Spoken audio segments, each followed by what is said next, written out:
Bonjour les amis, j'espère que vous allez bien. En continuité des expériences sur le disjoncteur et le différentiel, aujourd'hui je vais vous montrer une autre expérience qui peut être très utile à des personnes qui font de la rénovation électrique dans leur maison. Précédemment, je vous ai montré deux expériences en montrant un disjoncteur alimenté par le bas et un interrupteur différentiel alimenté par le bas. Si vous n'avez pas vu les tutos, je vous invite à les regarder après cette vidéo. Je vous mettrai le lien à la fin de la vidéo. Avant de commencer le tutoriel d'aujourd'hui, deux petites précisions. Ce tuto n'est qu'une expérience pour essayer de vous montrer comment réagissent les organes de protection dans votre tableau électrique. En aucun cas, les expériences que je vous montre ici ont été validées par le ou les constructeurs des matériels électriques. Pour plus d'informations, si vous avez des doutes ou autres questions, je vous invite à contacter directement le fabricant.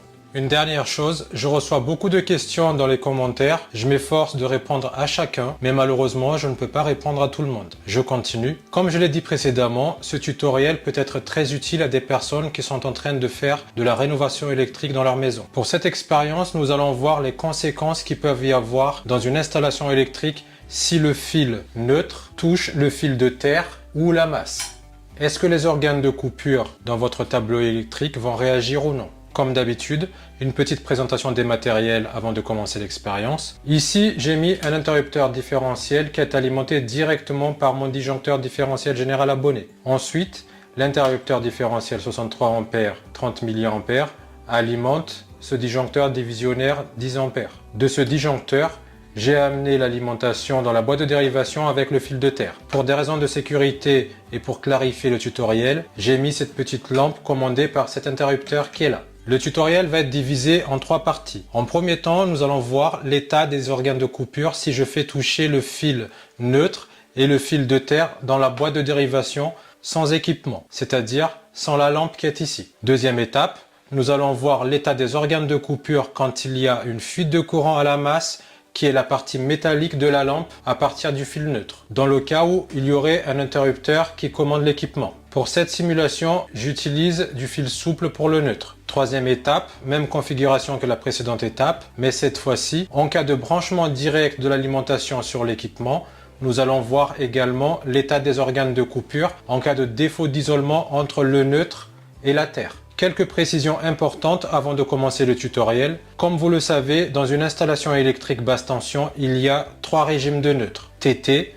TN et IT. Je ne vais pas rentrer dans les détails car ce n'est pas le but de la vidéo. Par contre, ce que vous devez savoir, c'est que dans une installation électrique en basse tension en France pour les maisons ou autres, EDF, Électricité de France, utilise le régime de neutre TT. Pour résumer rapidement le régime de neutre TT, c'est le fait qu'à la sortie secondaire du transformateur HT BT d'Enedis, HT c'est haute tension, BT c'est basse tension, le neutre du transformateur et les masses métalliques sont reliés à des terres indépendantes. Ce qui signifie que le neutre qui vient de la source d'alimentation est mis à la terre et les masses sont reliées entre elles et mises à la terre également. Si je prends exemple imagé pour que vous puissiez visualiser l'installation, on va considérer que ce transformateur est le transformateur d'Enedis HT-BT. En primaire transfo, vous allez avoir une tension de 20 000 volts entre phases. C'est-à-dire, entre phase 1 et phase 2, il va y avoir 20 000 volts. Entre phase 2 et phase 3, 20 000 volts. Entre phase 1 et phase 3, 20 000 volts. En secondaire transfo, le neutre est relié à la terre comme ici. Et là où les masses reliées à la terre également comme ici. Ensuite, entre neutre et chaque phase, on trouve une tension de 230 volts. Par contre, entre phase et phase, on trouve une tension de 400 volts. À la sortie secondaire du transformateur, on va dans le coffret à fusible Enedis avant votre compteur Linky par exemple. À la sortie de cette protection fusible Enedis, ça va directement sur le compteur. Et du compteur, ça alimente le disjoncteur général abonné.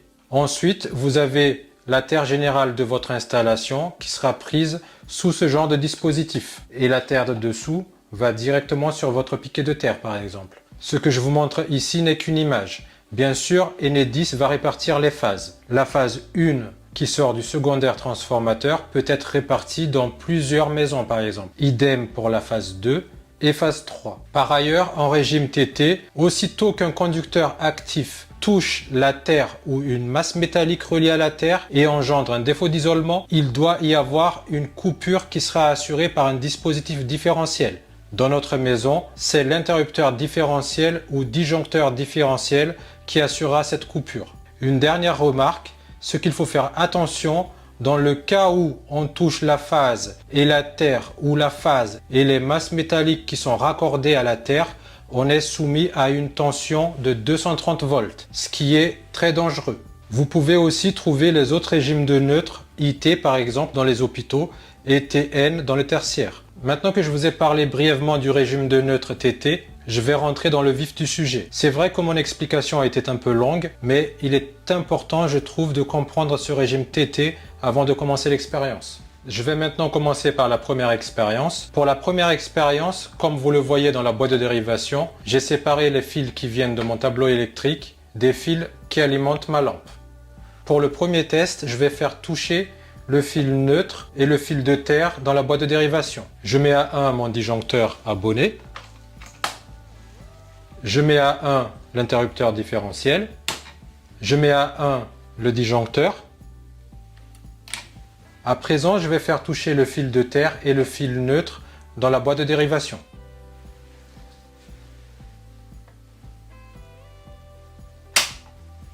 Vous venez de voir qu'en faisant toucher le fil de terre et le fil neutre, c'est mon interrupteur différentiel qui s'est déclenché et non mon disjoncteur divisionnaire.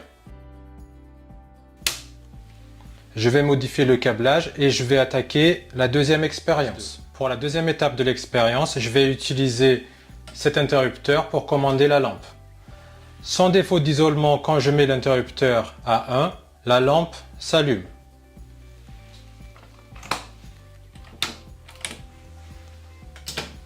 Maintenant, je vais simuler un défaut d'isolement en mettant quelques brins du fil neutre à la masse métallique de la lampe.